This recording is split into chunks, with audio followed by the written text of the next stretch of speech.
Yeah. Um, hope you guys are having an amazing fucking weekend.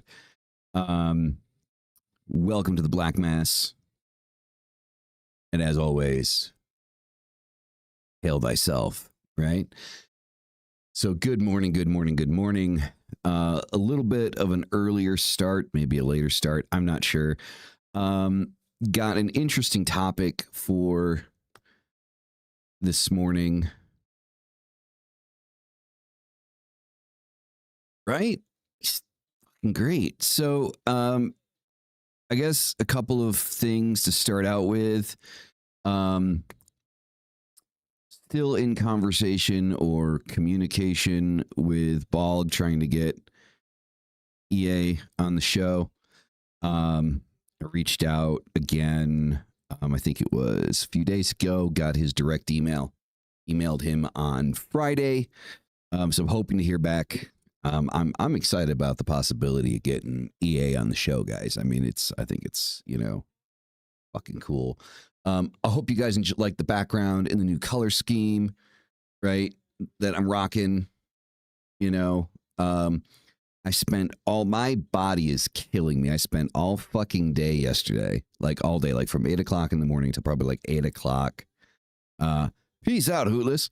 From 8:00 in the morning to 8:00 at night, like putting all this together, like putting fucking holes in the wall and shit. There's like RGB fucking everywhere. Under the desk, behind the desk, on the fucking window over here next to me. Just kind of getting the vibe together. I'm a little disappointed. There's a coffin shelf right here, a very big coffin shelf, and you can't see it. It's rather disappointing that, Oh yeah, he's busy. He's busy. Yeah, well, we'll see what happens. It'll be cool to sit down and have a conversation with him, and kind of get into the nitty gritty of shit. I think it'll be a cool fucking conversation to have. God knows I've been trying for fucking years to get Behemoth X on, but he has told me multiple times. He's like, I just don't do interviews, man. Hasn't stopped me from asking, but guess I'm thinking maybe you change your mind. I don't know. So, I'm a persistent son of a bitch. Maybe not very persuasive, but very persistent. So, but yeah. I'm gonna have to cut out. By the way, I'm gonna have to cut out that 10-minute intro because of the copyrighted music. As soon as I'm done with this, it's gonna be like can't be monetized and blocked in 15 countries. But you can't get what you don't ask for. Exactly. You can't get what you don't ask for, right? So we have to do the reading for today. Problem is, I put my cards out there. So here's the fun part about The Office, guys. Like, if I don't know if you can see this or not, but behind this, that's the ritual room. That's the ritual room right there. There's 2 altars in there. Right? You can't really see it because there's no light on, but there's also a very powerful air conditioner in there, which keeps everything nice and cool. So yeah, it's beefy. It's beefy. So let me get the cards real quick. All right. We'll do a reading and then we'll get into today's show. All right. Bear with me. And yes, because of the air conditioner, I am wearing my Killstar blanket. Love this fucking thing. Abra fucking cadabra.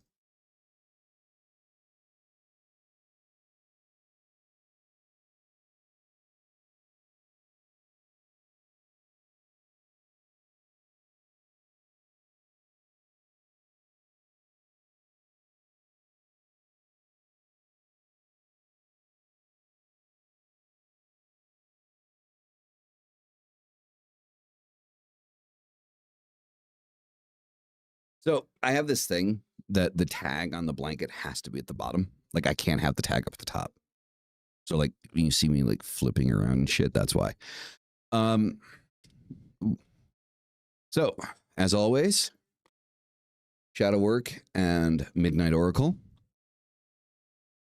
Oh yeah, yeah. Like I wish I could show it to you guys. Actually, let me grab a picture. I'm gonna show you guys what everything looks like here really quick. Uh, First, hail to my beautiful wife. She's gorgeous. Love that woman. She's such a good woman. She's an amazing mother. Really, she is. Anyway, let's get a picture and I'll show you guys what all this stuff looks like.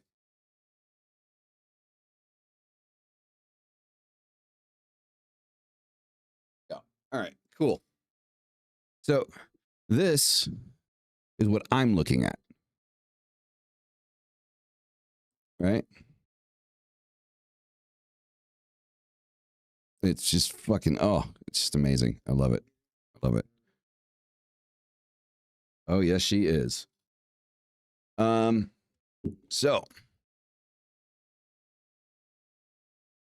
yeah, so the reason I wanted to show that is because your comment about Killstar. So the thing on the wall is actually a Killstar rug. And I bought it specifically to put it on the wall instead of using it as a rug. So yeah. Oh, we've got a lot of stuff. We got a lot of stuff. They don't sell it anymore. Voice crack. Sorry about that. Yeah, they don't sell it anymore.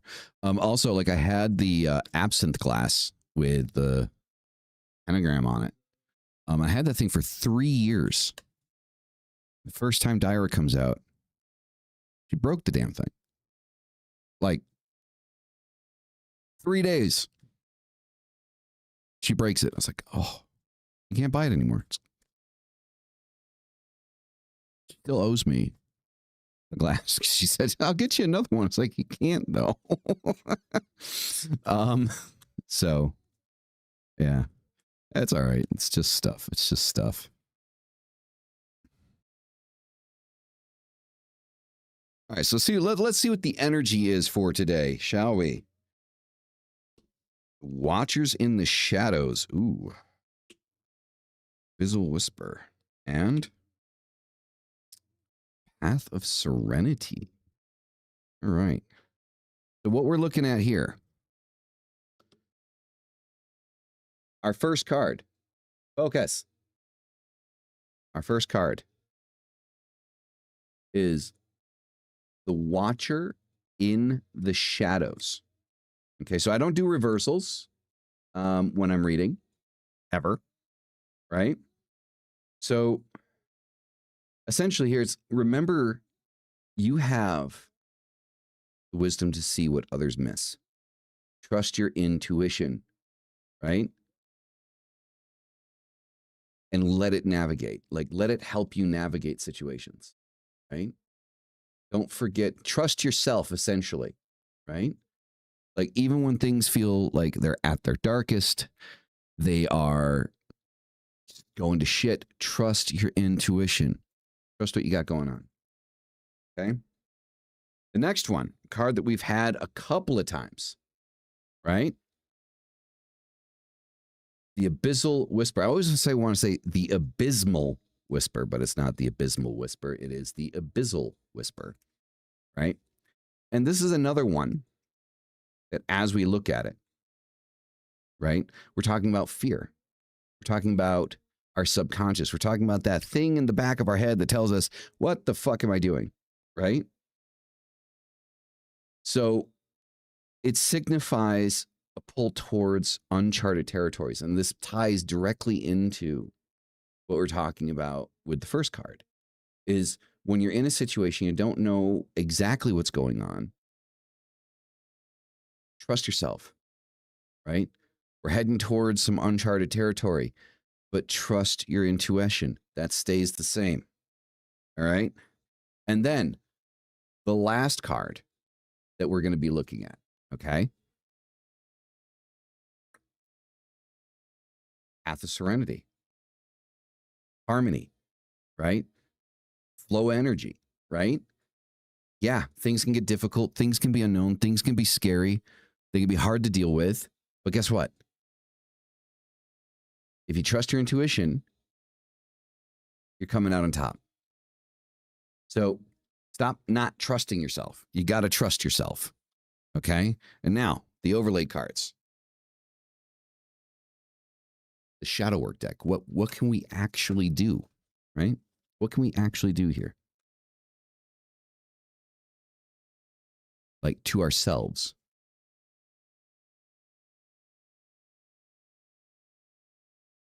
A couple of these flipped over.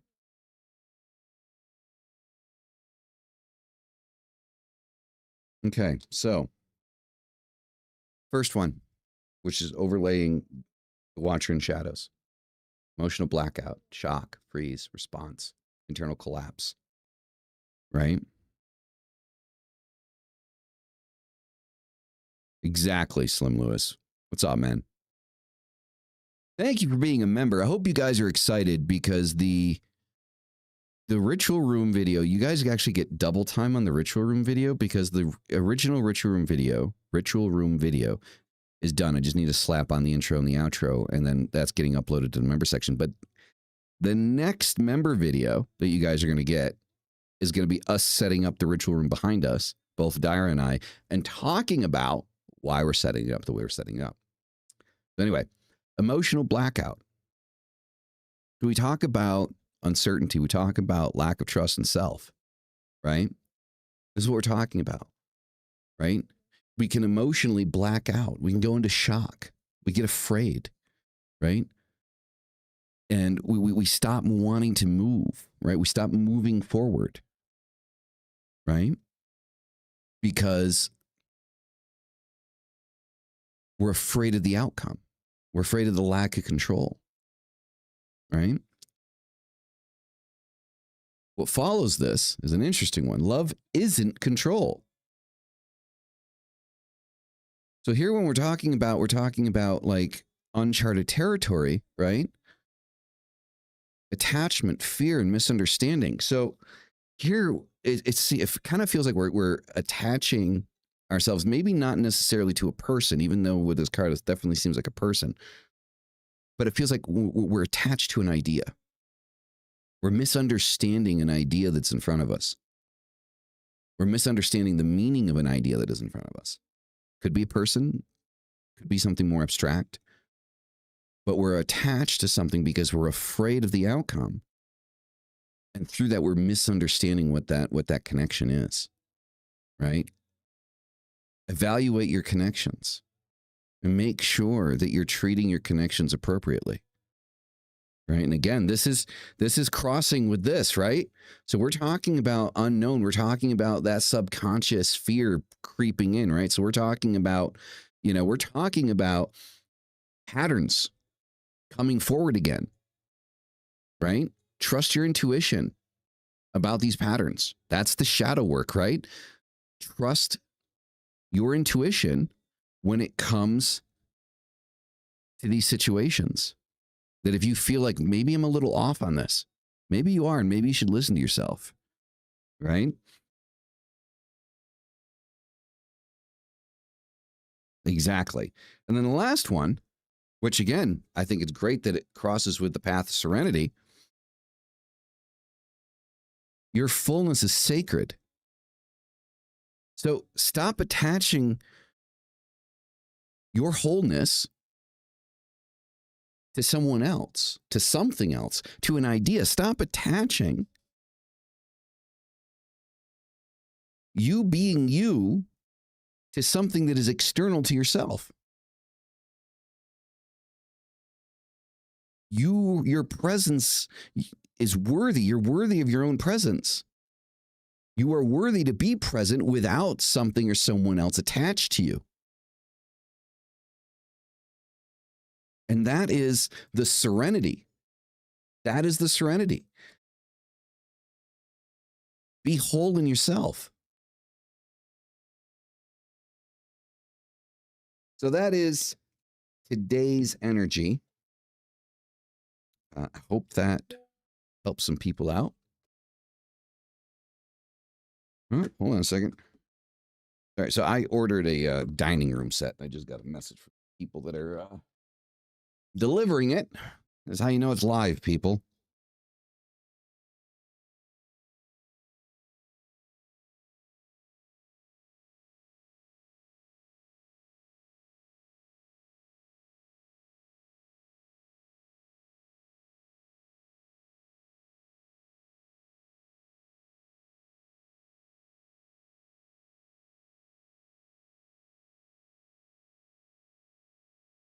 Estoy aquí todo el día. Yo no tengo ningún inconveniente con cualquiera de esas horas. Entonces, a la hora que sea de que puedes entregarlo, pues yo estoy aquí, estoy bien para recibirlo. Muchísimas gracias, ¿eh? So, there you guys just, I probably should do a show in Spanish. Might open up the audience a little bit. All right, so today's topic of what we're talking about today, okay, what we got going on, okay, is an interesting one, right? Something I kind of want to talk about. I've been wanting to talk about for a while, right? So obviously the title's The Demonic Self, right? The black flame versus, you know, collective soul. So most spiritual systems want one thing from us, right? Even if the system pretends that it doesn't, right? And they want your soul folded back into something larger. If that makes sense, right? The tribe, the faith, right? The species, the cosmic plan, the moral consensus, the healing myth, the great human whole, right? Like that's what they want, right? If you look at any system, any spiritual system that exists out there, that's the big sell, isn't it? That's the big fucking sell. That's the marketing, right? Is be a part of the collective, right? No, you can't have it. It's mine. Right? Exactly. Right. So, but the black flame does not move that way when we talk about the black flame. Okay. So I'm looking at my piercings. Like, is it? I feel like, oh, yeah, it is very off center. Oof. Okay. Much better. There we go. Sorry. You're just kind of catching it lopsided. It's like, what's going on with my face? All right. So, right. So the black flame doesn't move that way. Like when we talk about the black flame, right? The black flame does not ask to be reunited. It doesn't ask to be harmonized. It doesn't ask to become, I don't know, a healthy cell in the body of mankind, right? What does a black flame do? The black flame, as we understand it on the left-hand path, is a cutting force, right? It is something that is designed to cut through the bullshit, right? So, today's show, the question for today's show is simple, and I would say a bit brutal. Is the demonic self just another expression of the human collective? Another mask worn by the species, another archetype drifting through the inherited unconscious? Or is it the moment the self refuses that inheritance and becomes something adversarial, singular, and deliberately alone?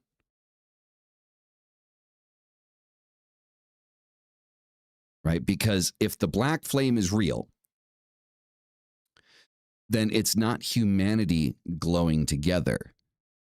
It is the fracture line. It is the point where the soul stops asking to belong. Right? So the black flame is not humanity waking up together. It is the self-breaking formation.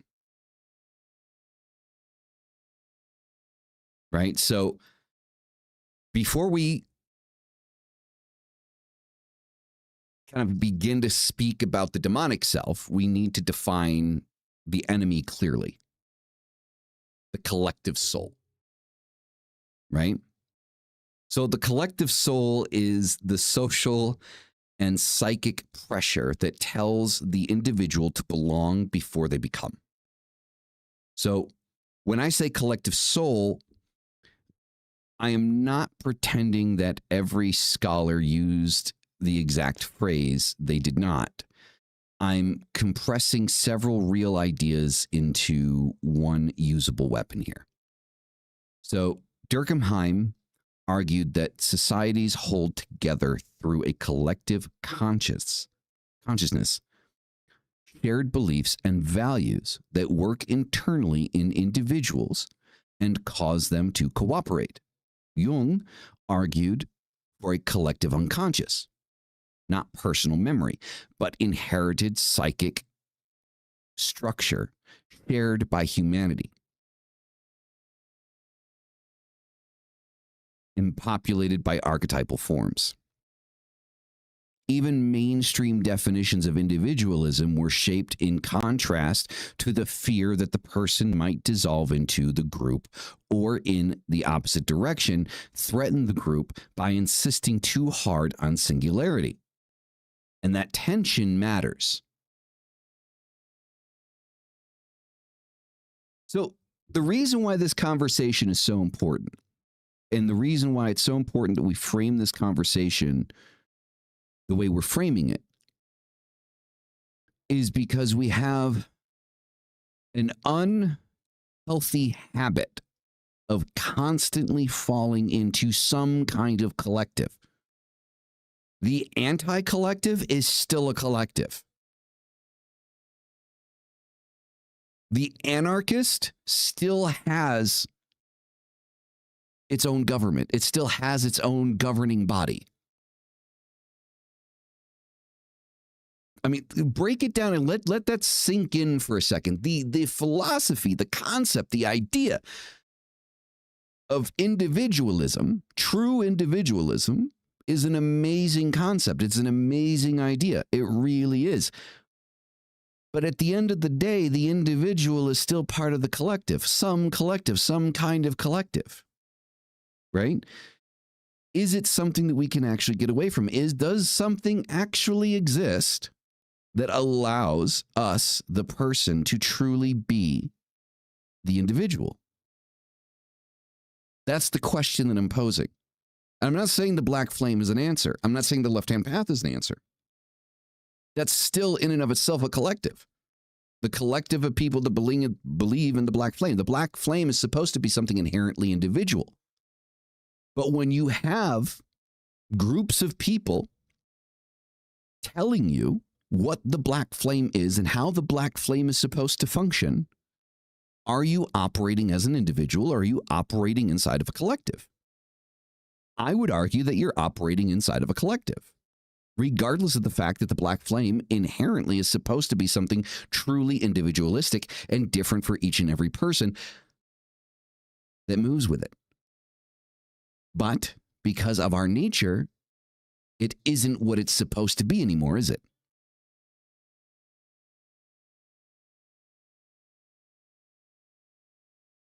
So, that being said, I need to switch up the music because now we're getting to deep thinking here. So I need some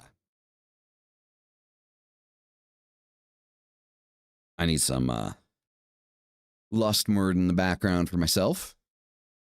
Fortunately, I can't share it with you guys, and I really hope it's not coming through the audio. Otherwise, it's going to really fuck up everything I'm doing.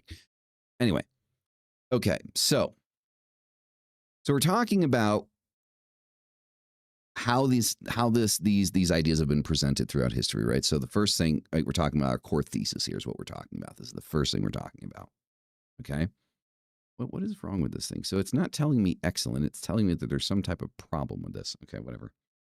All right. So even mainstream definitions of individualism were shaped in contrast. I'm going to repeat this. Okay. Shaped in contrast to the fear that the person might dissolve into the group, or in the opposite direction and threaten the group by insisting too hard on singularity. So the tension here, because the demonic self emerges exactly there at the point where shared values, inherited images, and social obligations stop feeling like truth and start feeling like occupation. So Durkheim, for those that don't know, right? So society operates through internalized shared belief, what he called the collective consciousness. and religion function socially, binding people together. Jung, beneath personal experience, sits a collective unconscious common to humanity, containing archetypes rather than private memories. Individualism as a reaction. The modern individual is historically defined against the collective, often with suspicion, as a possible source of social disillusion. The issue is with the individual, everything that is anti something is pro something else. So when we say, I don't want to be a part of the collective, we have to take into consideration, what collective are we talking about? What collective are we talking about when we say that we don't want to be a part of the collective? Because everything is a collective. Everything is a community. We've turned everything into a community. Right? I mean, look at Wicca, right? Look at Satanism, right? The shit. Well, I mean, that's very subjective. So if we look at everything, like at least when I was growing up, right, I would look at like Wicca or, Satanism and stuff like that and be like, okay, those are very individualistic. It's about your own desires and what you want, right? But then inside of that, everything begins to govern itself. It's a natural progression in society and to the individual. Right? There is a natural governance that happens that begins to take shape as things move forward.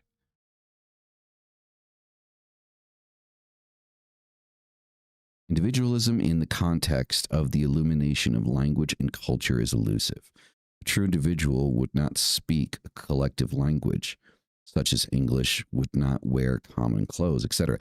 I agree with you. Like if we want to take it to next level, right? If we want to take it next level, when we're talking about the idea, the true base core idea of individualism, an individual would speak a language that nobody else speaks except for them.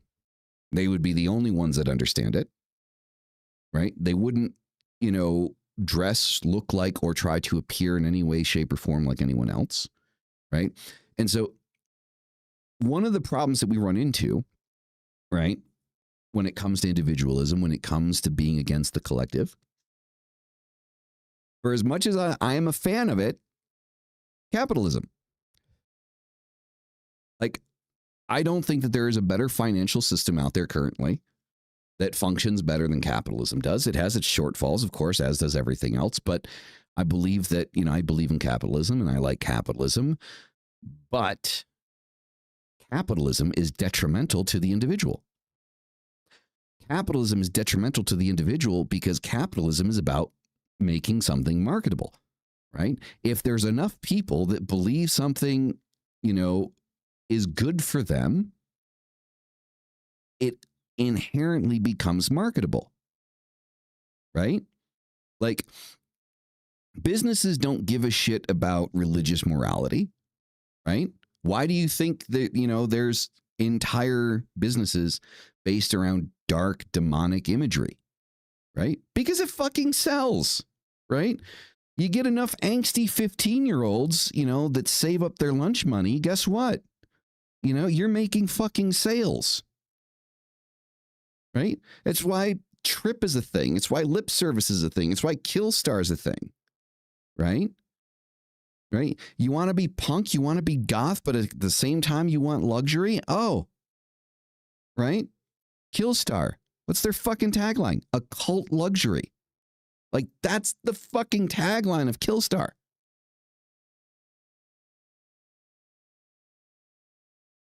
The individual doesn't exist in that. It becomes marketable.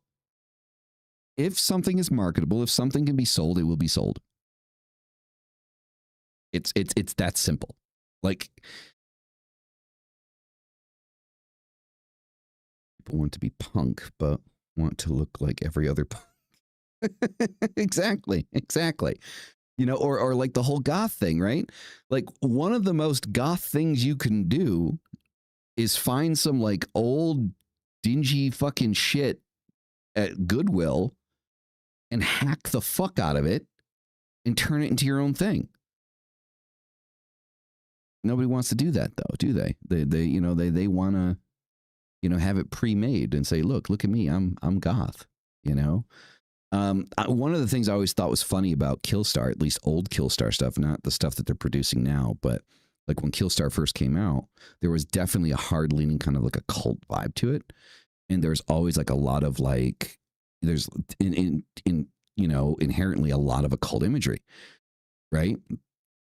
Is true individualism attainable then? See, it depends on what your definition of individualism is.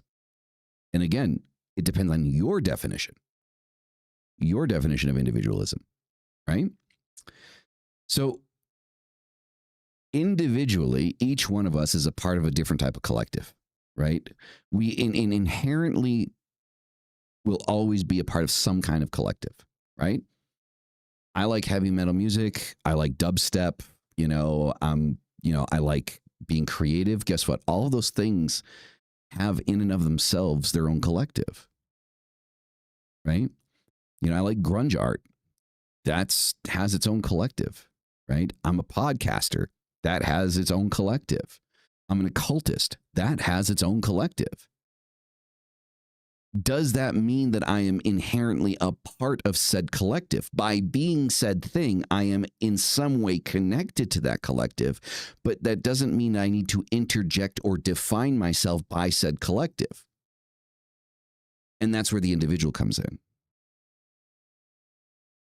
All of us, most of us in this chat, I'm assuming, are occultists to some degree, are alternative on some level. Are we alternative in the same way?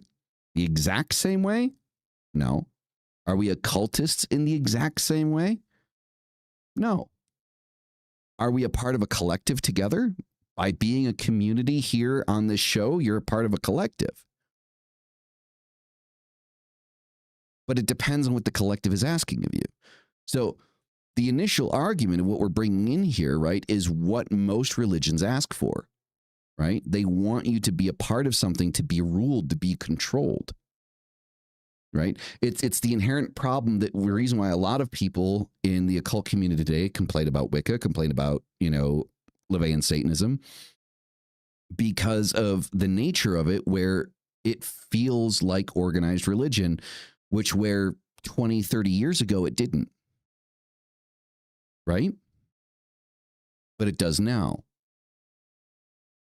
And so why do these things happen? It's important to be able to identify. Bearded man in the sky wants money.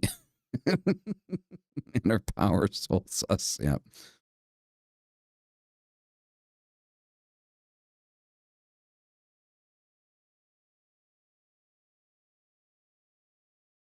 It is a paradox. It is. There is no way to not be an individual, but there is no way to actually be a true individual, to be different than every single other person. There's 8 billion people on the planet, 8.5 billion, I think, at this point. And so it is theoretically, based on the definition, the true definition of what an individual is, to be different than everybody else, right? But there is a purpose behind that, right? Why do we always fall into that? Why is that something that we always fall into? We always fall into it because we are tribal creatures. We want to be surrounded by people that echo how we feel. We do. We inherently want it, right? There is a sigh of relief in the chemical mind when we find people that think similarly to ourselves. Maybe not exactly the same, but begin to kind of echo a lot of the things that we think and feel.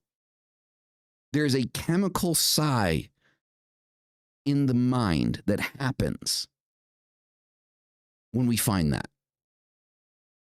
True individualism, in and of itself, is against our biological nature, which is why this becomes a paradox. There's so many things at play at once in this, right? So mechanical solidarity is the social integration of members of a society who have common values and beliefs. These common values and beliefs constitute collective consciousness that works internally in individual members to cause them to cooperate. So, what's the interpretation here? Right? That is the machine. Not always evil, not always fake, but still a machine. It tells you what to call sacred, what to fear, what to suppress, and what version of yourself is acceptable enough to remain in the herd. So, ground this in real life, right? Let's ground it in real life. So, family guilt, religious conformity, political tribalism, identity by algorithm, subcultures that preach rebellion but demand identical opinions, right? So, if the collective soul is the pressure to remain legible to the whole, the black flame begins where legibility is betrayed.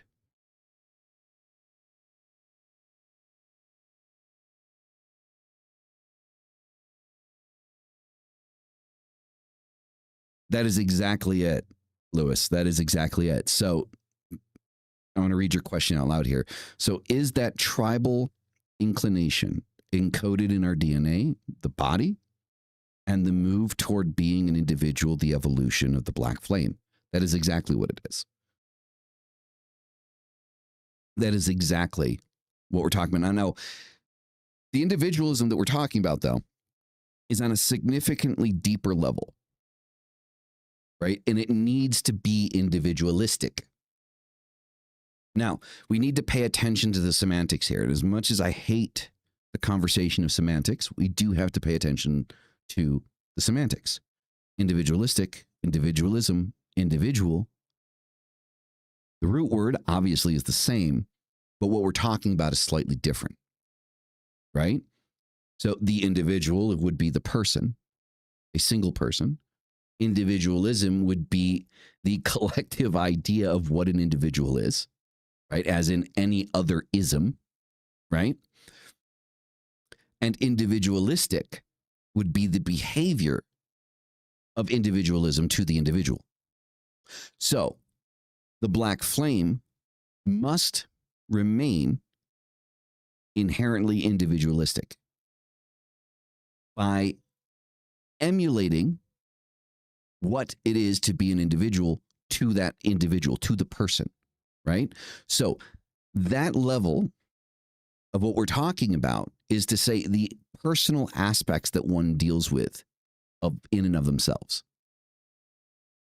You are inherently an individual, right? You are not the same as every other person on the planet. You will never be the same as every other person, anyone else on the planet, ever.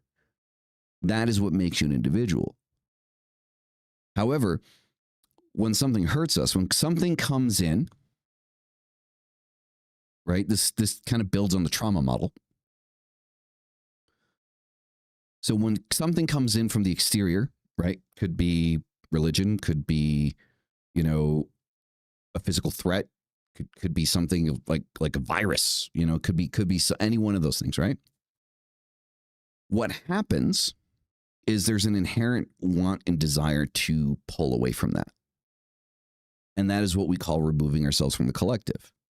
We remove ourselves from one collective to adopt another one, right?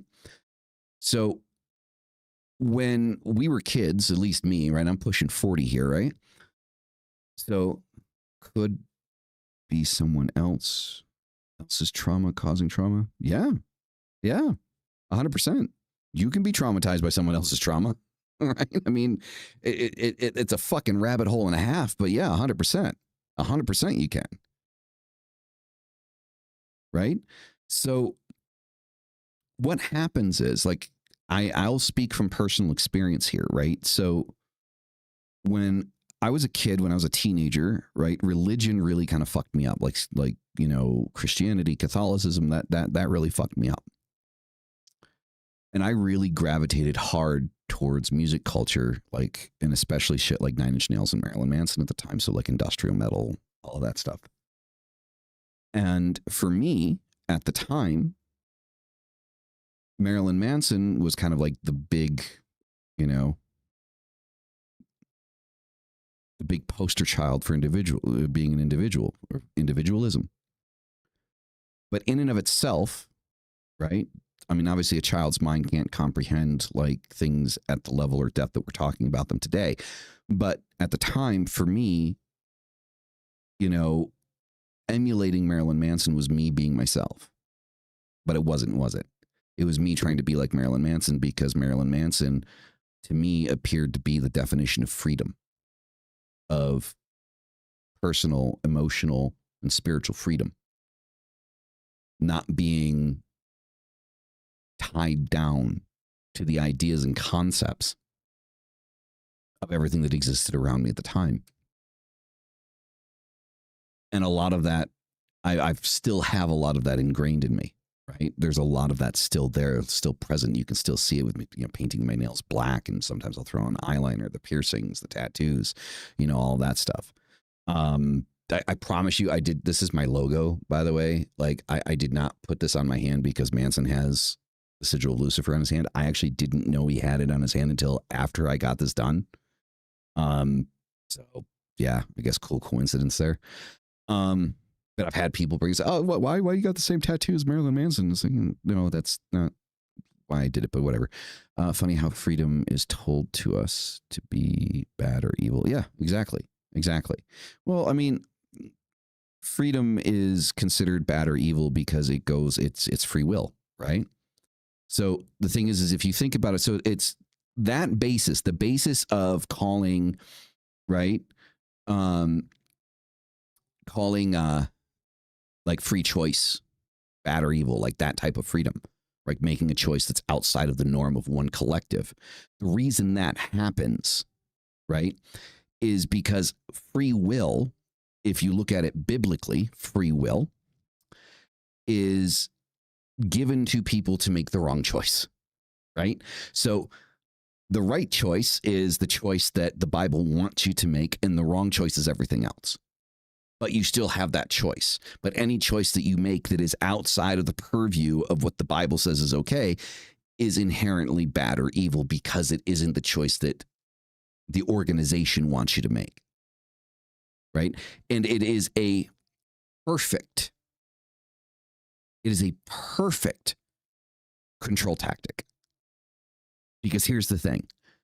You can make any choice you want, but if that choice is outside of the purview of what the organization says is okay, it is ingrained inherently with guilt.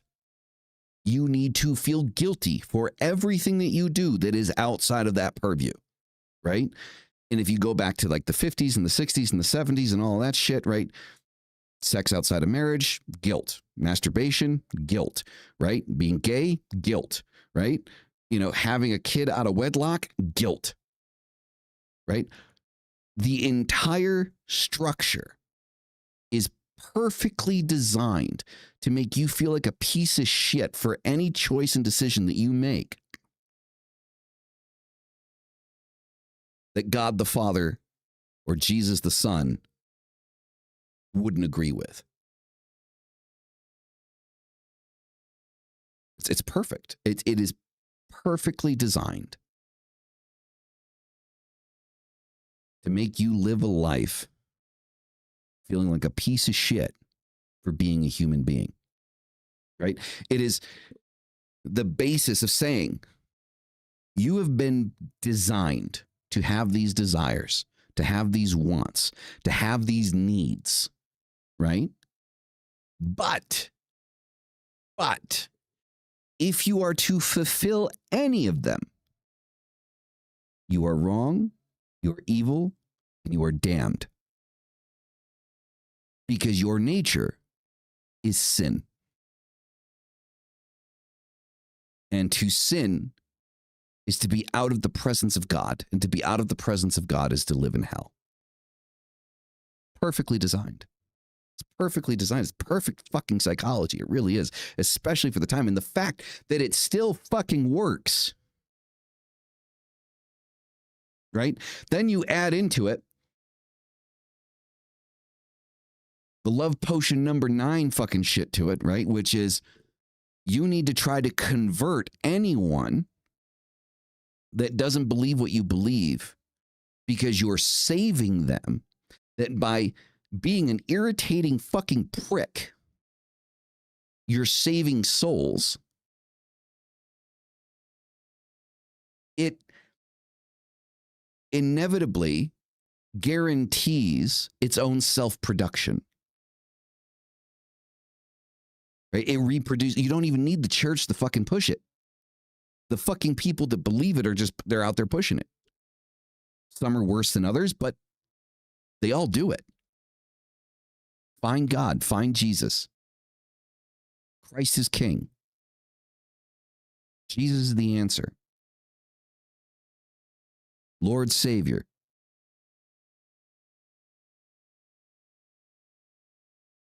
And so within that collective, that is why freedom is always viewed, the freedom of will, the freedom of choice is always viewed as bad or evil.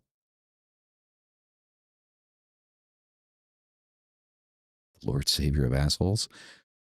Pretty much.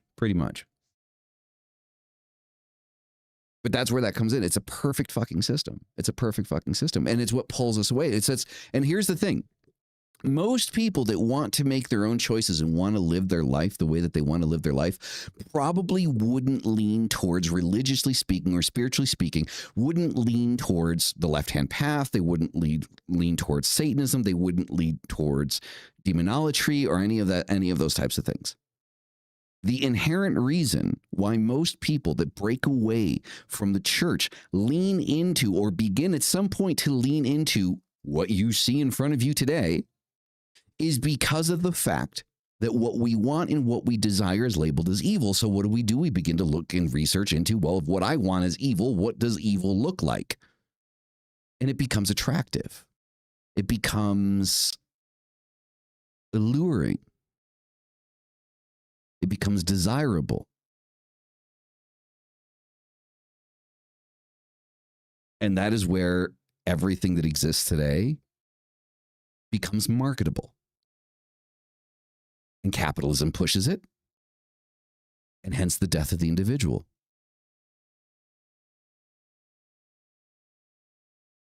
I hope you guys are following along. Like, all of this shit makes sense in my head, right? So I'm hoping you guys are like on the page with me here, right?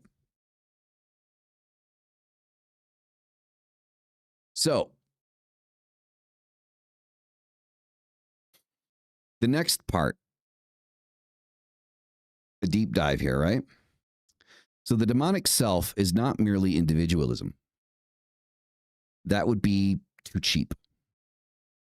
Individualism can still be social. It can still be a philosophy of rights, dignity, and personal worth inside civilization. Britannica's definition is clean enough. The moral worth of the individual. Useful, but tame. The black flame is harsher than that. It is not simply the claim that the individual matters. It is the claim that the self may have to become hostile to inherited human meaning in order to become fully itself.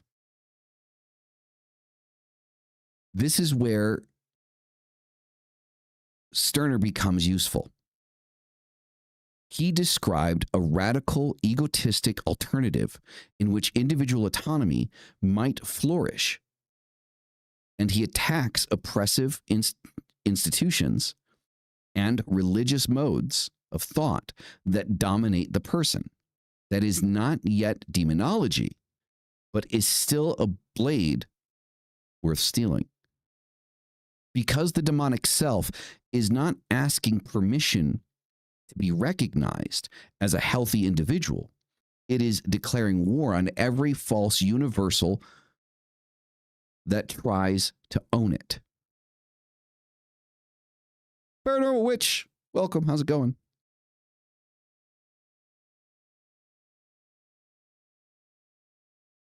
So the source from that, and all the sources, by the way, are in the description, guys. So everything that I'm mentioning, like if you want to look it up yourself and read what I read, like you can get the source in the description. They're all right there. I always put my sources in the description on everything I talk about, which is sadly something that I think a lot more people that do this kind of content should probably start doing, is adding sources, right? So where this comes from is Stirner presents a radical, egotistic alternative in which individual autonomy might flourish. Literally the name of the fucking thing, right? It's in the Stanford Encyclopedia of Philosophy. Okay. So the black flame is not self-esteem. It is self-possession. It is not community with better branding. It is interior sovereignty. It does not deny that humans share patterns. It denies that those patterns have final authority. And this is the point of the individual here, of what we're getting into, right? Is that it's okay to be a part of certain patterns or communities or ideas. That's not the problem. You don't have to be, you know, an anarchist individual to be an individual, right? What has final self-authority is you. So if you're a part of a community and there's an aspect of the community that you don't like, you don't have to try to like it to still be a part of the community.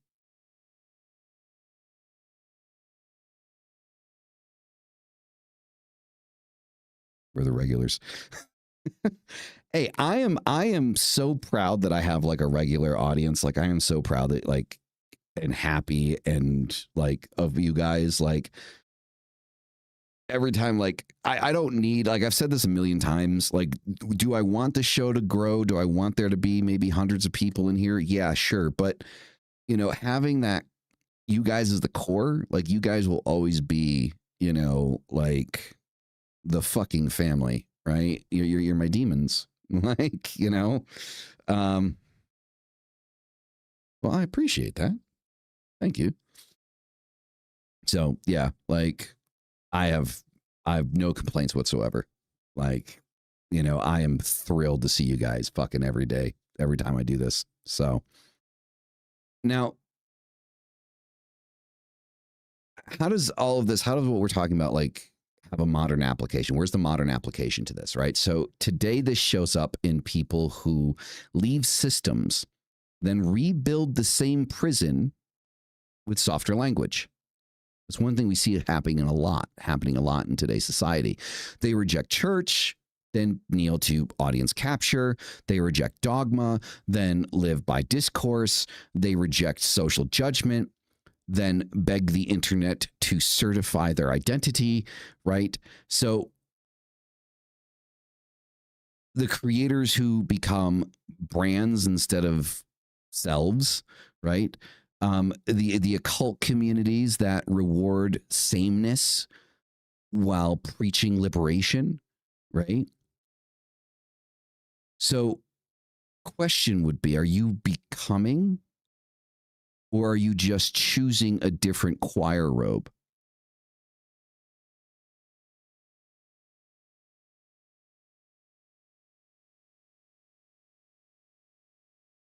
So if Jung is right, is any self ever fully separate?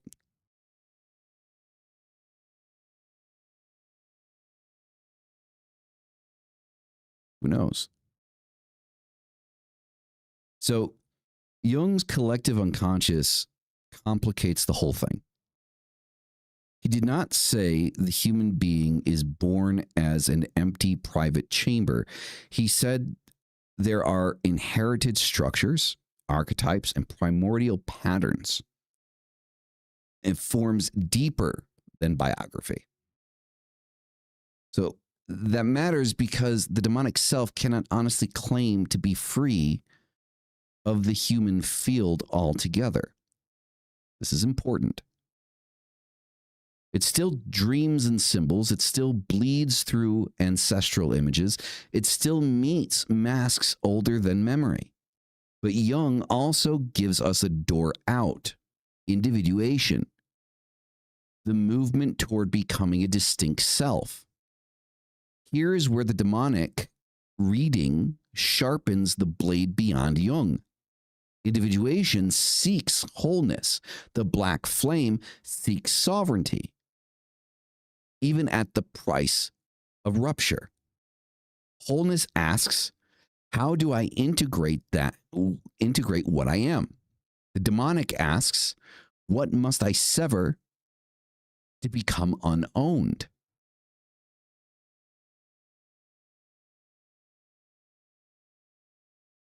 Have I looked into Gnosticism? A long time ago. Like, it's not a new concept. Like,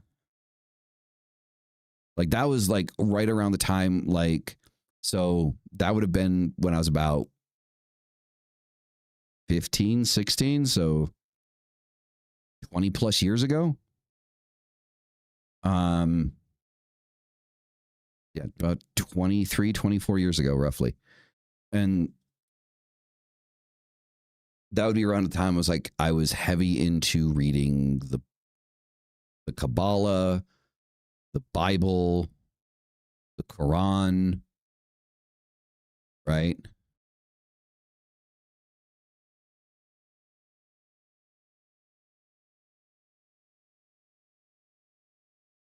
So yeah, I don't have 23 years on this planet. It's okay. Like, it saved you from Christianity. I mean, that's good. I mean, the way that I look at, so this is a hard aspect of the conversation for me, right? Because anyone that knows me and knows my content knows that I absolutely fucking despise the Abrahamic triptych, right? So Christianity or Catholicism, you know, Islam and Judaism, right? I despise them equally because they're born of the same shit, right? However, I don't hate the individual, right? Like, so I have a lot of friends from Turkey. I used to live in Istanbul. I lived in Istanbul for 2 years. I have a lot of lifelong friends from there, and they're amazing people. And obviously they're all Muslim, right? And I could care less, you know, I mean, they all have something in common, that they believe that, you know, Sharia law shouldn't be a thing, but, you know, they're amazing people. I have a couple of really good friends that are Christians. Christians are actually harder to make friends with because, like, for them, it's like a constant, incessant necessity to try to convert you.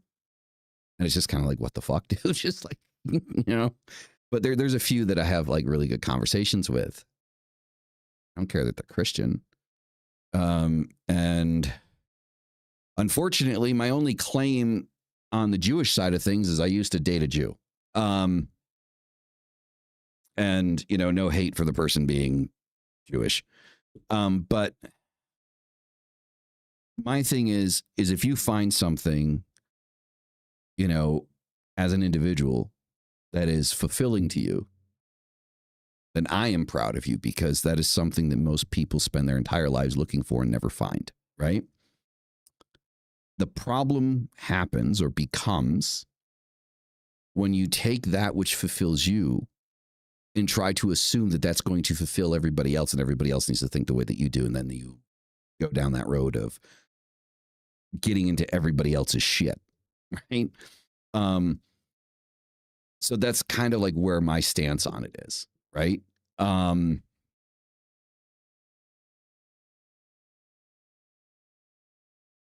no, I agree with you. I completely agree. Yes. You know, Christianity is fear mongering and, you know, worshiping of a neutered self, right? Like, like no semblance of individuality whatsoever. Like, follow the herd, you're a sheep, right? I mean, that's the whole metaphorical outline for the whole fucking thing, right? Is that you are God's sheep. I mean, man, like, I'd much rather be a goat, you know? I know most people use the opposite as being like a wolf. That's significantly, I think that's more in line with, you know, heathenism than anything else. But it's, for me, I'd much rather be a goat, because if you look at history, goats used to be revered, as spiritual symbols until they were turned into demons and devils, right? By Christianity, of course. So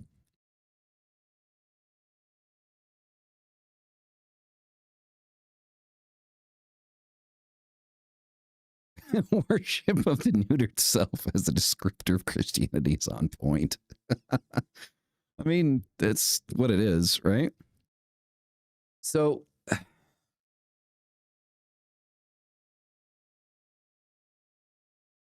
moving forward, right?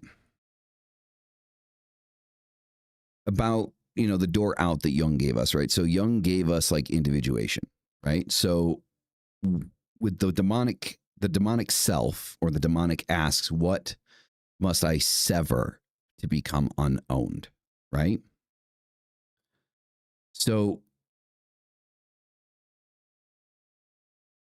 you inherit psychic material in your life, moving towards life, right? You inherit that psychic material. The goal is not always balanced integration, though, right? So it's, when it comes to the left-hand path, one of the things that we constantly, like, we're incessantly talking about is integration, right? We talk about shadow work, we talk about integration, right? And I've said this multiple times already, but it kind of has gotten to the point that it irritates the fuck out of me. Like, when I see other people talking about it, because like everybody talks about it like on this mystical fucking level. It's like, oh, you need to do shadow work, right? It's like, yeah, I'm working on shadow work, and I need the integration, right? And it's like, but nobody tells you what the fuck it is, right? They're like, oh, you need to do shadow work. You need to integrate, man. And you just kind of, what? Like, what? Like, what the fuck are we talking about? Right? And the stupidest example that I give to clients, right, when we talk about shadow work is, I was like, I'm going to give you a stupid fucking example of what shadow work is. I'm going to break it down so fucking simple. Super fucking simple. You, as a teenager, like to fucking sing in the shower, right? Like, full on belting out off key fucking singing in the shower. Your dad thought you sounded like shit and said, shut the fuck up, you sound like shit, right? You're making the dogs howl. That created some level of trauma. You stop singing in the shower. You're now an adult, and you go in the shower and you're listening to music and you have a desire to sing, but you don't. And you feel guilty because you want to sing. The integration is identifying that behavior, that response, understanding why it exists, and then directly combating that behavior or that response. So, what is the necessary action to directly combat that response or that reaction? To sing in the fucking shower. Ain't nobody gonna tell you sound like shit and tell you to shut the fuck up because you're in your old goddamn house. So what do? You sing in the fucking shower. Remember this life when I shower? So that is shadow work and integration.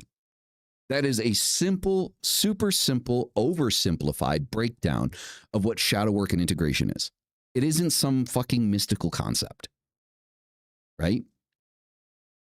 Shadow work is literally you working on yourself to become a better person, identifying your behaviors and your actions and your responses, understanding why they exist, where your current actions and behaviors and reactions come from, and then actively trying to change them. Like you actively in the moment when you present a behavior like, oh shit, I'm doing this thing again.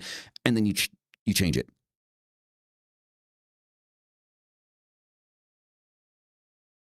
Anything less than nurturing can be traumatizing. It can be. And so that is shadow work. That's all shadow work is, and that's all integration is. Yes, it's oversimplified. It can get significantly more complicated, right? It can get significantly more complicated depending on what type of trauma you're dealing with, what type of actions you're dealing with. But that's all it is. It's not a super mystical fucking concept. Anyone and everyone has access to it. You don't need a fucking course to do it. You really fucking don't. Right? Which is why I've never advertised, like, even though shadow work is definitely a part of like Infernal Compass, like as a thing, right? Is this like a Satan sermon? Kind of. So when this whole thing started, right? This probably about like a year or so ago now, Satan and Coffee. I started it by reading from the Satanic Bible at a theistic perspective, right? So taking the things that are in the Satanic Bible and applying them theistically, which pissed off a lot of LaVeyan Satanists. But, you know, the Satanic Bible isn't really outlined like the actual Bible. So there did kind of come a point where it's like, I need to move on from the book, you know? So it's been a while, but you can go back and you can find all of that shit from the beginning, right? Because I tried to do like an ASMR thing, right? Because people like, I don't know, like somebody once called me the voice of Satan, which is why, where is it? Right there. It says Adius Dade, the voice of Satan. So I didn't call myself that. Somebody else said it to me and it just kind of stuck. So people said that they really liked the sound of my voice. And so I tried to do some ASMR starting it out, you know, that didn't really work out. I only did like a couple of chapters that way. And then I just Satan and Coffee Satan and Coffee, by the way, is a concept. Thanks, Hootless. You got a voice and a face for radio. No, just kidding.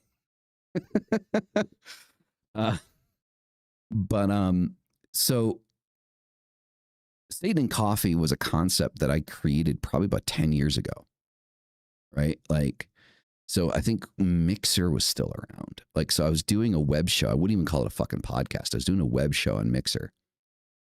And I would get fucking 30, 40 people on the live. And it would start out with like a topic.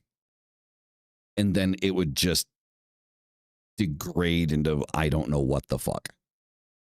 Right? You know? Thank you.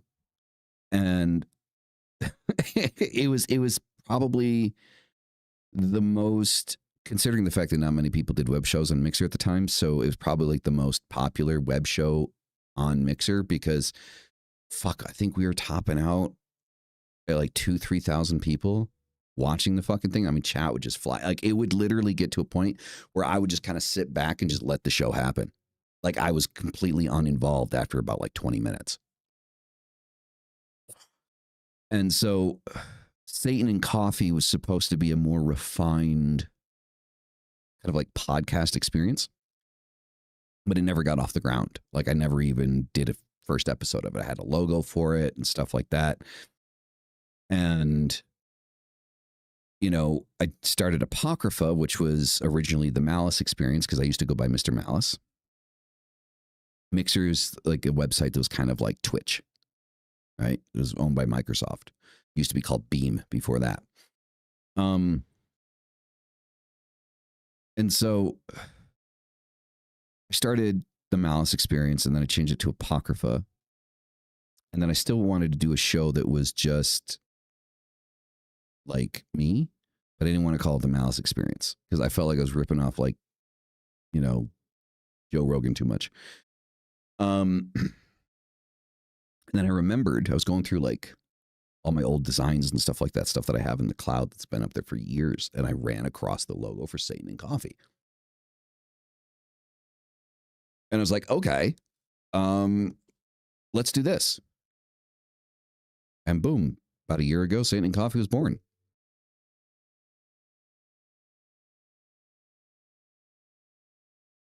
Yeah, well, it's because everybody wants to become Mark Zuckerberg. Like, I mean, the whole let's be completely honest with ourselves. The only reason so many social media platforms exist isn't because there's a necessity for them. It's because everybody wants to be Mark Zuckerberg. Everybody wants to make the next Facebook or the next Twitter, right? And there are so many platforms that do, you know, the same thing. It's disgusting. It's just absolutely disgusting. It's brain rot. It really fucking is. It's one of the reasons why, like, I actually don't make short form content. Like, I will do an episode and then I will let Opus Clip just clip it up and push it out because I don't want to make short form content. I'll put out short form content, but I let AI do it. Opus Clip. Like, if you do long form content like this, if you do like podcasts or videos or gaming video, even if you're doing gaming, right? Like, Opus Clip can identify, it has a setting for gaming, it has a setting for podcasts, all that shit. And then it grabs the video directly from YouTube and then clips it up, gives it captions, gives it a description, and then you just upload it. I don't fuck with short form. Like, I won't sit down and actually make short form.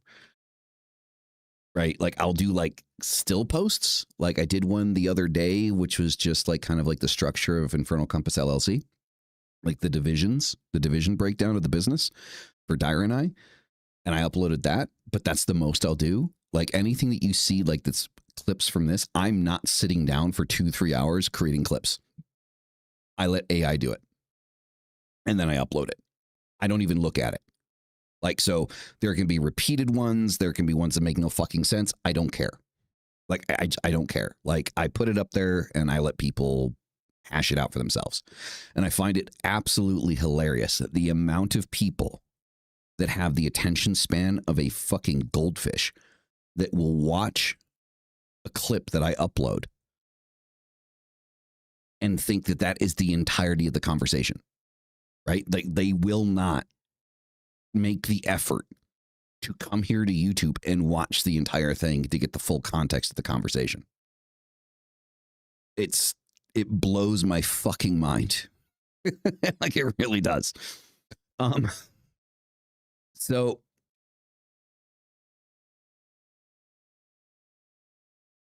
yeah, shorts are poison. Yeah, they fucking are. But unfortunately, in today's market, like, you have to do short form content. You have to have some type of short form content out there, right? And so, I mean, Vines were at least fucking funny though. Like, same. Like, TikTok is fucking cancer, but you know, yeah, Vines were like, at least like I enjoyed Vine. Like, that shit was just fucking hilarious. But that's also like when people were like less fucking sensitive, right? Because they're like, there are some Vines out there, right, that would seriously make people like fucking have a heart attack today. Like, there were some shit that people made that's fucking hilarious that I think people would just have an aneurysm and fucking die if they watched it. Right? You know,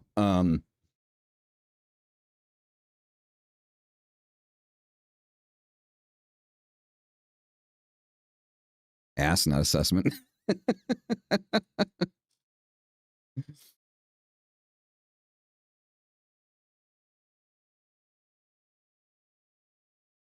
AI has also contaminated short form content too. Yeah, I mean, well, the thing is like, there's one of the reasons, like if you ever want to see the full degradation of society, like if you truly want a visual representation of how fucked society is, go to TikTok Go to the TikTok live section and then just scroll.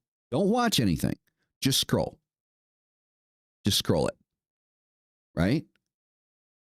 And it literally plays like the intro to a dystopian sci-fi movie. Like watching what everybody does.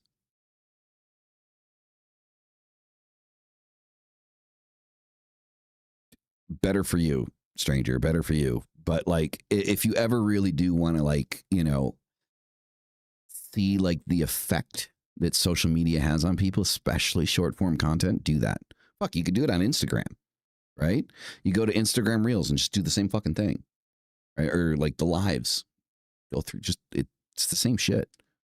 You know, like, I mean, I'm so disappointed in Instagram. Like, Instagram used to be so fucking artsy, like when it first came out. You know, one thing I actually use more than Instagram for photos and shit. Like, Instagram's just like advertising shit. Like, honestly, like, because it's social media, not social networking, right? I use this thing called EYEM, right? And it is a platform that is specifically dedicated to the idea of mobile photography. And you can actually make money off of your photos. Like, if you have like a decent phone camera, a decent phone setup, and you can take really cool fucking photos with your phone, like, they will actually use your photos and put your photos into stock websites, and you can make money like off of your photos. I haven't loaded anything in years, but like I made probably about $150 when I was regularly uploading on it. Like, just off of like my stuff going into like stock photo sites. And the stuff that actually got chosen the most is like the glitch photography that I would do. It's like, so I would like get like a fucked up look on my computer screen, and then I would get like super close and do like a macro shot of like my screen. So you get banned so often on Facebook. Yeah, that is a thing, right? It's kind of par for the course, right? Par for the course. So anyway,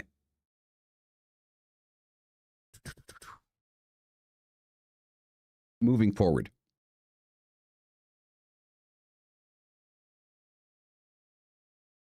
Going back to Durkheim, right? So Durkheim is useful again here, especially because he draws a line between religion and magic. In his frame, religion is socially cohesive. It binds the group. Magic, by contrast, serves individual clients and lacks that same communal force. That distinction is gold for this purpose, because the demonic path, especially in its more adversarial and initiatory forms, often behaves less like religion in the collective sense and more like the dangerous side of operative solitude. Not because it has no symbols or rites, but because its center of gravity is not the tribe, it is the transformed individual. The collective says sacred power should stabilize the group.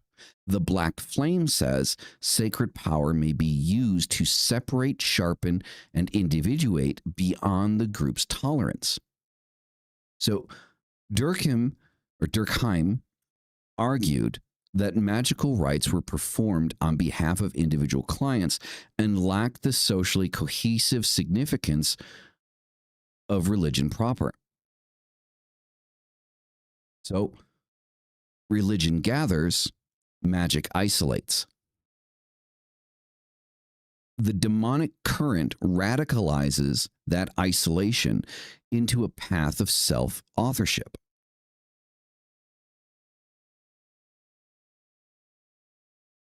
So this is why many occult people still end up rebuilding priesthood, hierarchy, and social theater.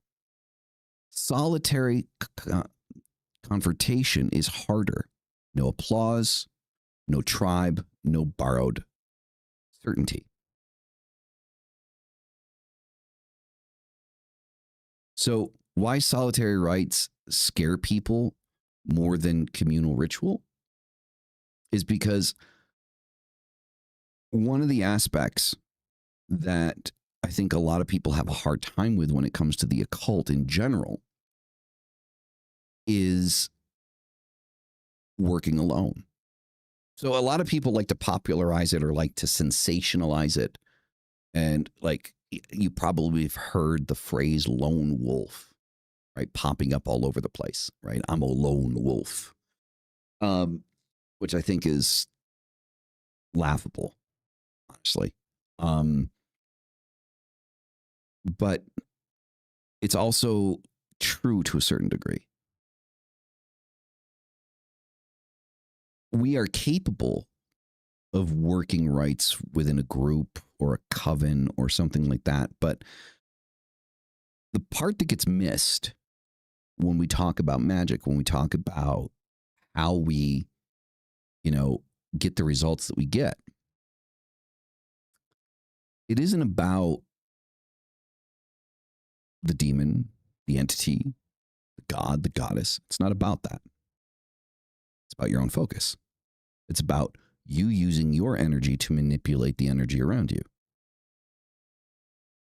It is understanding your own true power.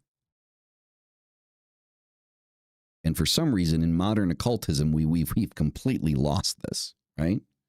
It's just a foreign concept to most, right? So this is why many occult people still end up with covens. Wicca, for example. Wicca started as like a very individualistic path. Now there's Wiccan covens fucking everywhere, right? Like it's almost like, and I think the craft probably didn't help with that. Like if you want to go into pop culture probably didn't really help with that very much, right? The whole idea, the whole concept of, you need 3 people or 4 people to call the corners or some shit, right? So everybody started running around with that fucking idea that, hey, we need to be a part of a coven, right? The Craft, the movie, yeah, like the original one. Not the reboot, remake, sequel that they couldn't fucking decide on what the hell that they were doing with it, right? Like the thing that irritates me with the Legacy movie, like Craft Legacy is what it's called, right? Is it follows almost exactly the same fucking storyline as the first movie. But then at the same time, it tries to be a reboot and a sequel simultaneously. And I'm just like, bro, pick a fucking lane, man, right? Not to mention, there was a bunch of shit that was added into the movie that didn't need to be added into the movie, that didn't serve the purpose of the progression of the movie. The first one is pop culture fucking gold. It's a cult classic. It's an amazing film, and I suggest everyone fucking watches it. But unfortunately, at the time that it came out, so things like 1996, I think it was when it came out, 96, 97, something like that. It made everyone think that they needed to be in a coven in order to practice magic. Like they couldn't do it by, like, people were using the craft as a reference point when talking about magic, which goes to show you like where the occult is in society. And the problem is one of the biggest issues that we kind of run into with the occult, and I've said this is, again, this is we're veering off a little bit here, but this is an important point as well. There's a reason why occultists, or the occult in general, as a spiritual practice, isn't taken seriously. It is taken as a rebellious teenage phase that some people don't grow out of. That is how people view the occult. And if you're wondering why, I suggest that you watch the episode that I did with the gentleman occultist last week. And we talked about Easter, and we talked about whether or not Easter was actually stolen from us, by the Christians. And though there's a lot of coincidence there, a lot of similarity, it wasn't. It wasn't stolen. The similarities, the parallels exist because we believe in the same thing. We followed the same things. We built our faiths and our ideas on the same things. The sun, the moon, the stars, all that stuff.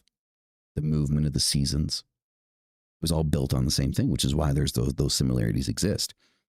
And so long as we are a culture of people that openly accept incorrect information as fact, it's going to be a very long time before anybody actually takes us seriously. So that's one thing right there, right? So personal gnosis becomes controversial when it cannot be socially managed. This is another aspect, right? So, and this is also another reason why nobody takes occultists seriously. So we talk about personal gnosis, and then when somebody develops personal gnosis, we're the first ones to come and say, no, motherfucker, you're wrong. Your personal gnosis isn't like my personal gnosis, so your personal gnosis is bullshit. Then what the fuck do we call personal gnosis? Like, what is the rhyme and fucking reason of having personal gnosis if you are going to take personal gnosis and then tell everybody else that has personal gnosis that they're fucking wrong? Right? We can't do that shit. Right? We can't. Again, this is another thing I talked about, I think, last week. Right? Is where Christianity is a cannibalistic faith. Right? Because the Catholics fight with the Protestants, right? And then they fight with everybody else, right? And then we start to do the same thing, right? It's like, we're all witches, but fuck you because you're a different kind of witch, right? Like the Wiccans that come in, right? Hence unverified and personal in the gnosis. Exactly. Exactly. Exactly. 100%. 100%. I mean, that's the whole reason behind it. But still, like, there's so many people like, no, fuck you, man. You're wrong. You don't think the same way. That contradicts my personal gnosis. So fuck you. And it's like, can we stop taking other people's advancement as like a fucking personal attack? Can we stop doing that like for 5 fucking minutes? Can we stop making our entire identity one fucking thing? Right? Because that's the problem. Like, and a lot of people hate fucking looking at this fact. But as long as you are making your entire fucking identity one thing, you're never going to be able to have a conversation about it because you're going to feel like you're being attacked by it, like other people's opinions. So be better. Yeah. Like, understand an opinion is just an opinion. You can disagree. Right? I don't think most of us can. It's the part that I was kind of afraid of, but you know, like it's look, the Christians are the perfect example. The reason why Christians are such a pain in the fucking ass is because their entire identity is Christianity. Their entire identity is God in Jesus. So anytime you have an opinion about the Bible, about Christianity, about Catholicism, it's not an opinion to them. It's a personal attack. You are attacking the essence of their being. And it's no longer a conversation, right? It is, I need to defend myself because I'm being attacked. And we do that now with so much shit. Like, it's disgusting, right? The fucking Satanists, like the LaVeyan Satanists, do that shit. Their entire identity is like the integral understanding of like LaVey's fucking mindset when he wrote the fucking book, right? That like, if you're theistic Satanists don't exist, man. Like if you're a Satanist, you're an atheist.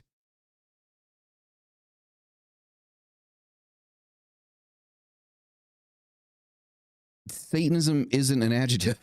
It's not a fucking adjective. It's a noun, right? Like theistic, atheistic. Those are adjectives. We're describing something now, aren't we? Yeah, right. So it's it is unbelievably mind-numbing where we are in society today, which is why I wanted to do this episode. Right? It is mind-numbing where we are in society.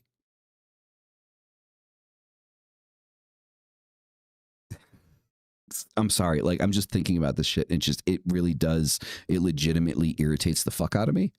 Like as I think about it, because there are so many conversations that cannot be had because people don't have a fucking personality.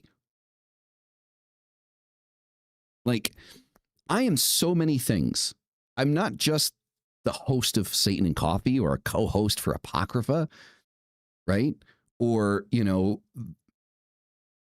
Black Witch Dyra's husband, or, you know, a graphic artist or a graphic designer or a gamer or a metalhead or a goth.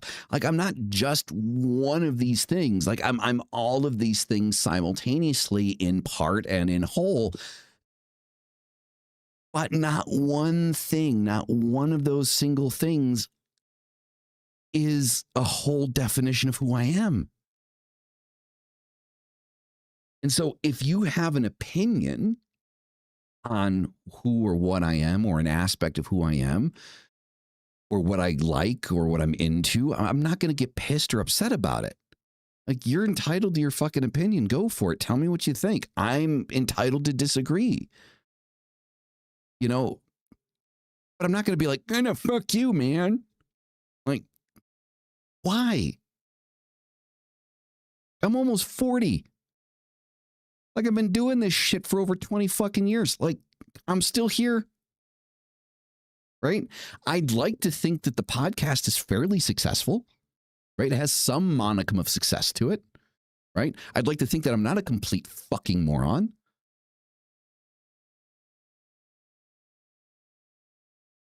I don't know. You tell me. Right? So, in scholarship on modern Western left-hand path currents, self-deification is not a fantasy term pulled from nowhere. Oxford material on Satanism and the modern West explicitly ties left-hand path forms to taboo breaking, self-deification, and the valorizing of power and self. Academic work on the Hillel, later Lucifer, tradition also shows that self-deifying ascent is an old and recognizable motif, though not a simple one and not always portrayed favorably. That does not prove every demonic path is the same. It does prove the language of becoming more than the merely human or refusing subordination to a larger sacred order has deep roots. The black flame is not satisfied with better adaptation to humanity. It wants an ontological promotion, not reunion, not service, not assimilation, elevation through rupture. Now, key source on this is the Oxford's Handbook of Tantric Studies Index. It links the modern Western left-hand path to overstepping all taboos and social boundaries, Satanism and self-deification with valorizing of power and self. Oxford material on Hillel notes a self-deifying ascent in the Isaiah 14 tradition.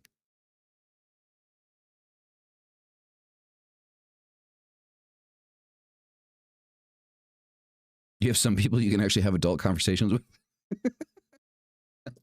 I love the fact that we're adults. Like, I have some people that are in my age bracket that I can actually have an adult conversation with.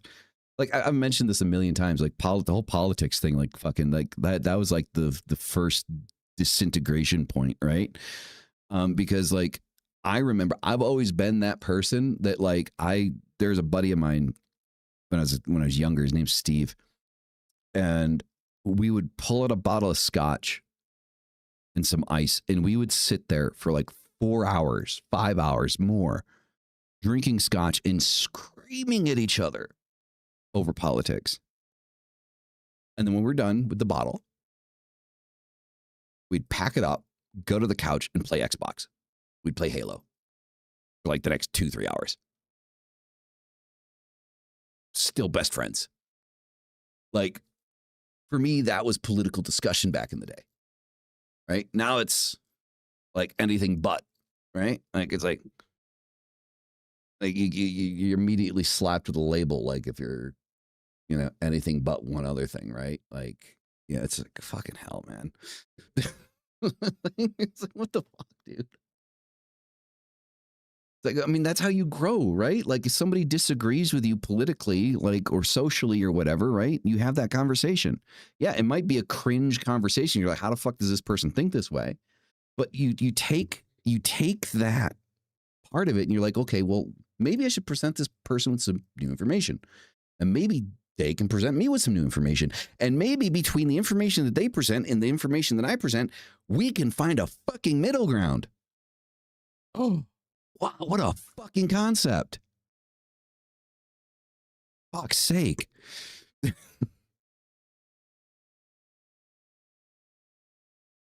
don't know. Maybe I'm the crazy one. I don't know. Right? It's like the same thing like with the religious shit. Like it's cool for me to sit here and say like I fucking hate Christianity. People are like, yeah, dude. Right? The moment I say I fucking hate Islam, I'm like, oh, you can't say that. Ooh, did he just say what I thought he said? Did he just say that? You can't say that, man. You can't say that. Why the fuck not? Why not? Right? Oh, my favorite one with the whole Islam thing is like, you can't say that. That's racist. I'm sorry. Like, when did Islam become a fucking race? Like, when did that fucking happen? Like, I missed the fucking memo, apparently. Right? When did that become a thing? Right?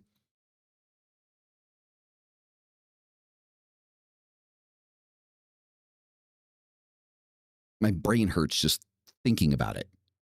Like, I've had people say that to me. Oh, that's racist.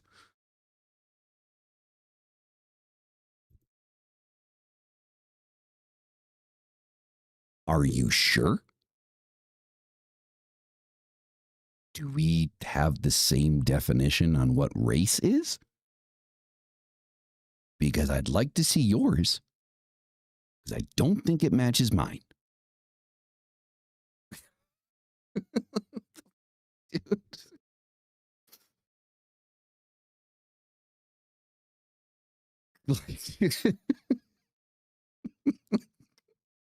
I don't know, man. I don't know.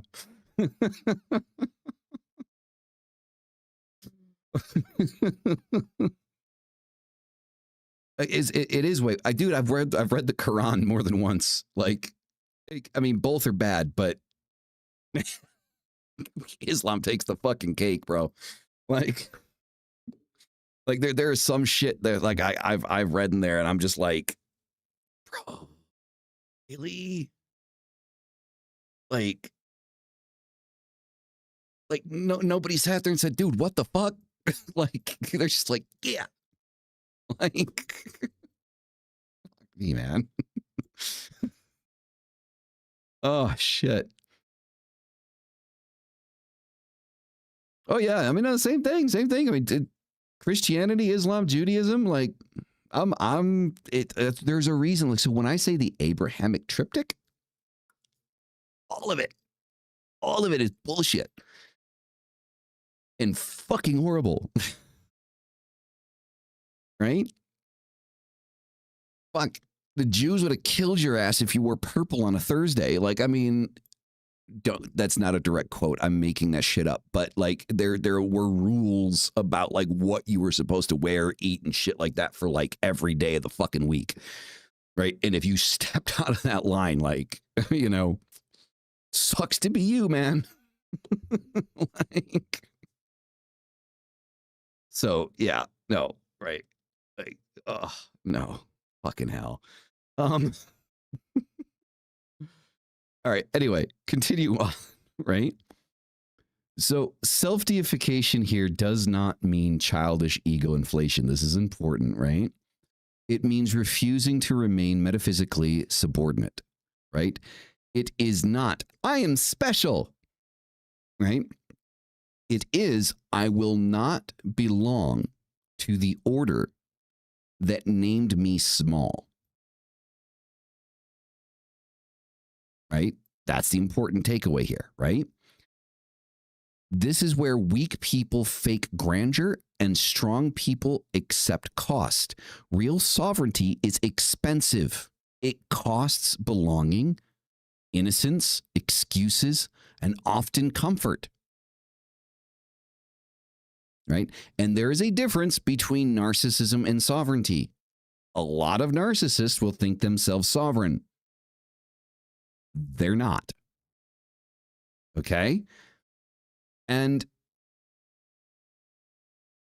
the people that romanticize darkness until, you know, it actually asks you to do something that costs you, right? That's another thing that really irritates the shit out of me. Like the people that, you know, look like they belong on a farm in Arkansas, but act like, you know, like a spiritual badass until they actually have to do something that involves changing themselves.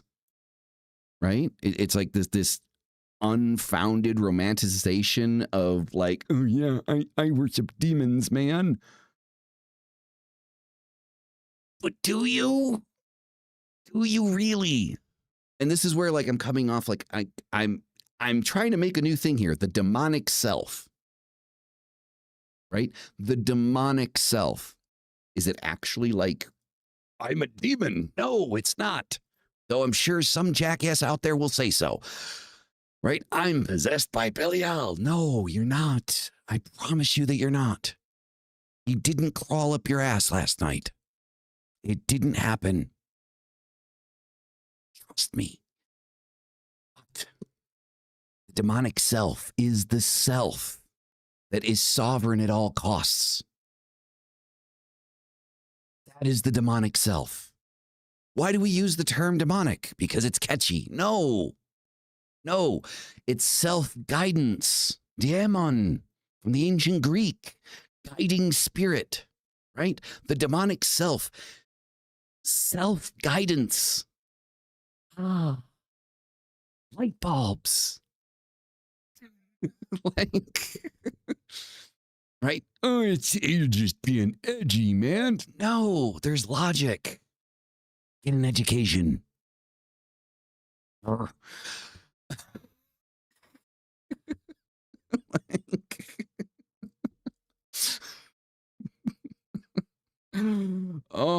I am on one today, guys. I am fucking on one.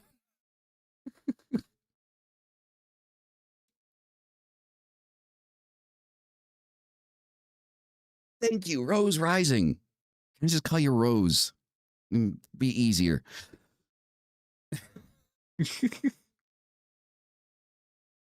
So yeah, that's where I'm kind of going into the demonic self. I'm saying the demonic self. It's like that extra level, right? Of like, right? So,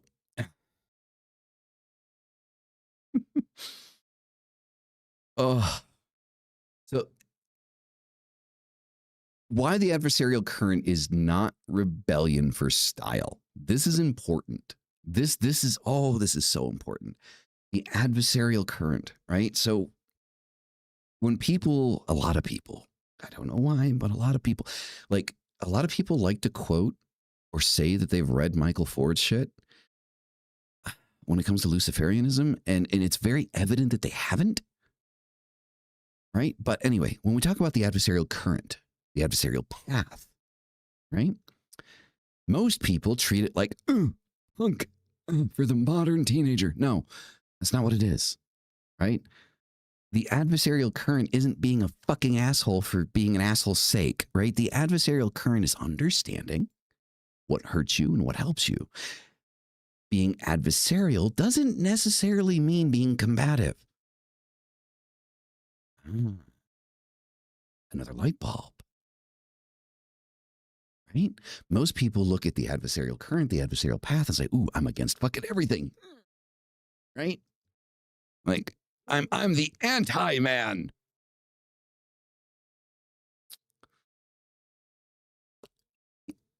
If you ever wonder what 1996 was about on Antichrist Superstar, that's what it was about. That's what it was about. Like everybody being anti-fucking everything just for the sake of being anti-fucking everything and being fucking edgelords about it. And they went boom, over fucking people's heads. Like to this day, it still goes over fucking people's heads. Right? Because in the song, he's like, you know, I'm anti this, I'm anti this, and I'm anti me. Right? Like, you know, that's what it's about. Like being adversarial is more about critical thinking than it is about anything else. Okay, that is what the adversarial current and the adversarial path is about, right? It is about that level of critical thinking in order to subvert kind of like what people feed to you and being able to kind of understand things for yourself in your own way, right? So, is the demonic self part of humanity, or is it, or its deliberate fracture? Both, but not equally. It begins inside the human field. It has to, in itself, begin with language, symbol, flesh, memory, archetype. All of it is inherited. No one manifests from the void untouched. But the black flame is the decision not to remain an expression of the whole. That is the real split. The collective soul says, you are one of us. The black flame answers, I may come from among you, but I will not remain yours. This is why the demonic self feels cold to the collective. It is not interested in consensus reality as final court. It may still love, teach, build, create, even lead, but it does so from sovereignty, not membership. So, modern applications for this, right? So, relationships where you stop performing a digestible version of yourself, business where you stop building for approval and build from principle, spiritual practice where you stop seeking signs that you are acceptable. I'm going to read those again. Let me read those again for the people in the back. One more time. Okay? In relationships where you stop performing a digestible version of yourself. Business where you stop building for approval and build from principle. And spiritual practice where you stop seeking signs that you are acceptable. Jobs, family systems, spiritual circles, politics, marriage, public persona. It applies to all of that. That is the demonic self. To obtain a level of the demonic self is costly. It is not easy. It is not acceptable. It's not designed to be acceptable. In some ways, it may be. In other ways, you'll be ostracized. That is the demonic self. Self-guidance, self-reliance. Learn from the masses and understand how to be you. without them. The great work, I would call it so. I mean, for me, for example, like one of the things that kind of really hit like with me in what I do, I'll give you an anecdotal example, right? I am self-labeled conservative. What does conservative mean? I don't fucking know, but it's the best way I know how to describe like how I am, like with social problems, political problems, things of that nature, right? You know, immigration, abortion, you know, all of these things, right? My ideas and my thoughts on those things, which piss a lot of people off.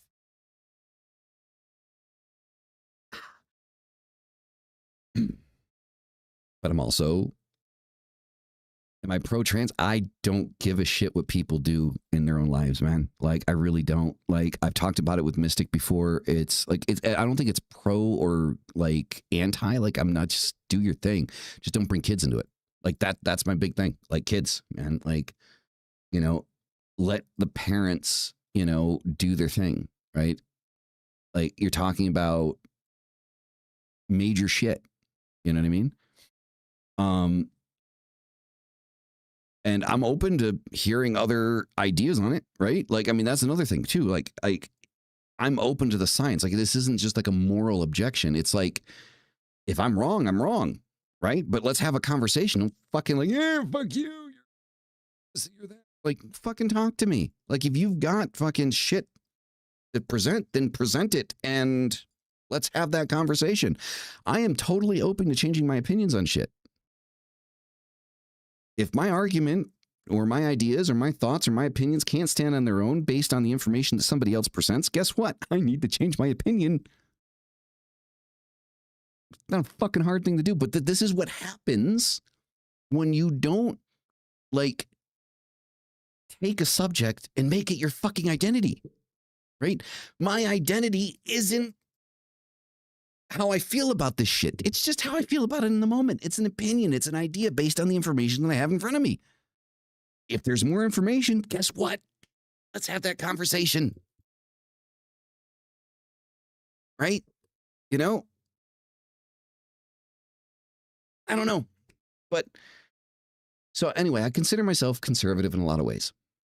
Socially progressive, fiscally conservative, whatever. But I'm also an occultist. I'm a demonologer.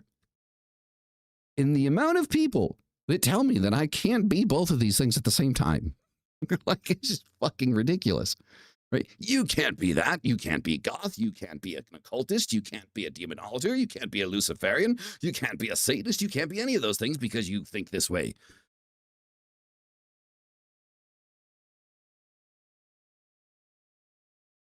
Hi.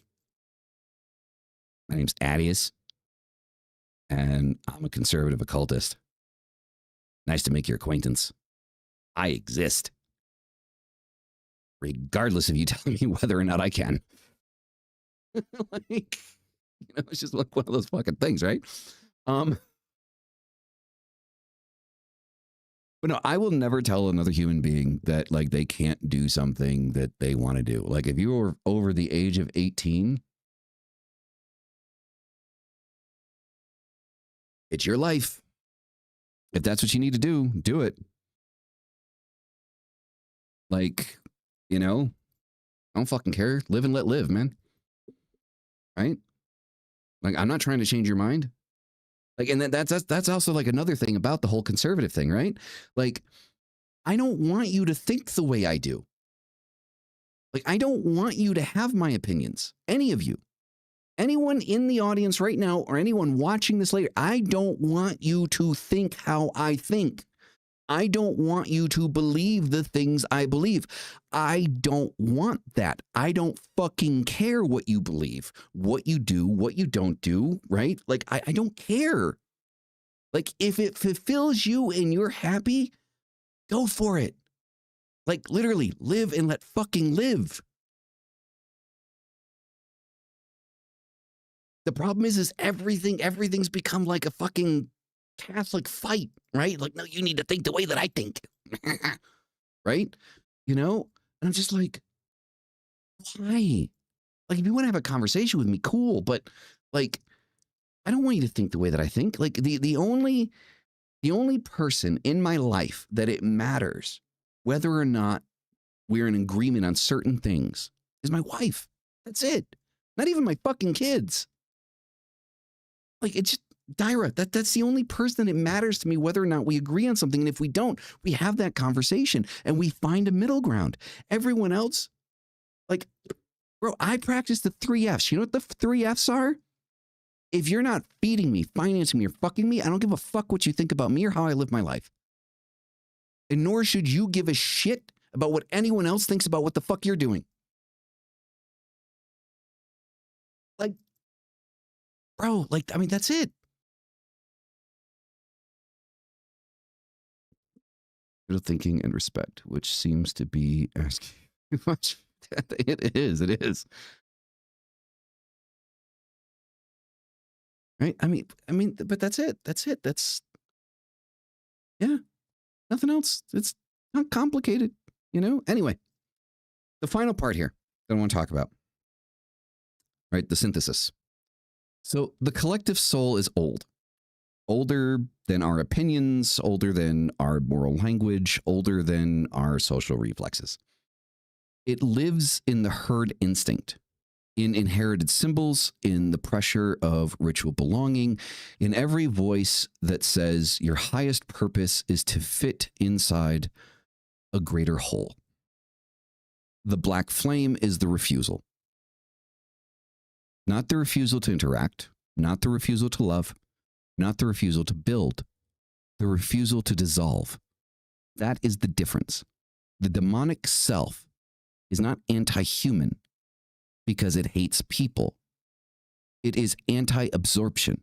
It rejects the demand that consciousness must justify itself by serving species, state, tribe, God, morality, or inherited psychic order. It takes what came before and says, you may have formed the chamber, but I am the fire inside it, and I will not burn for your warmth.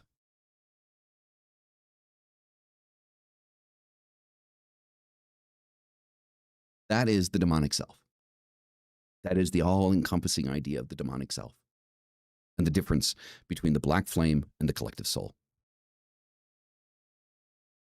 Anyway, everyone, this has definitely been a 2-hour episode. Holy shit. Thank you all for being here. You guys are fucking amazing. I have had fun today.